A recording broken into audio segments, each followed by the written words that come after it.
had a number of people thanking us for how we handled the protest last night.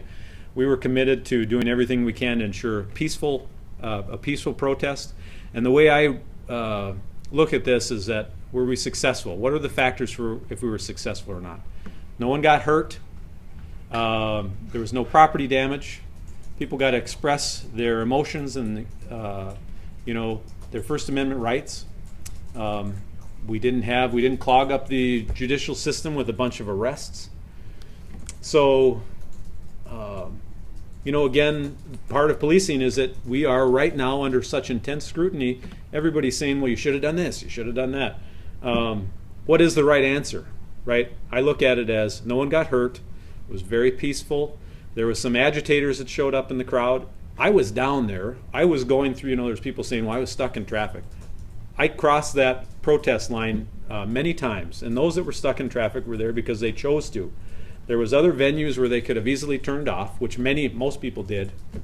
The exits and entrances to 13 were closed, so that stopped a significant amount of traffic.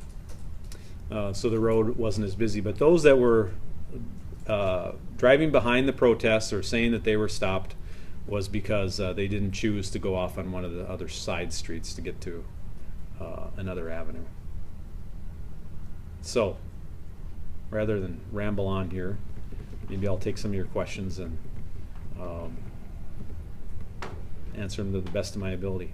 You talked about there were no arrests, and we've gotten a lot of questions from viewers. How was blocking traffic not illegal?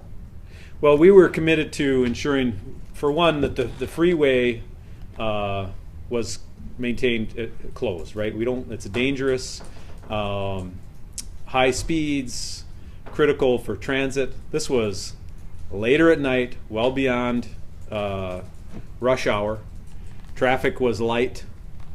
It's a volatile time, and I made the decision to allow it to go on. It was a relatively very small section of the roadway that was blocked by the protesters.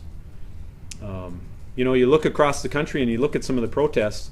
You've got police taking on rocks and bottles, getting hurt across the country. You've got protesters that are being arrested and hurt in that process. You've got police in riot gear and tear gas, shooting off tear gas. We didn't have any of that.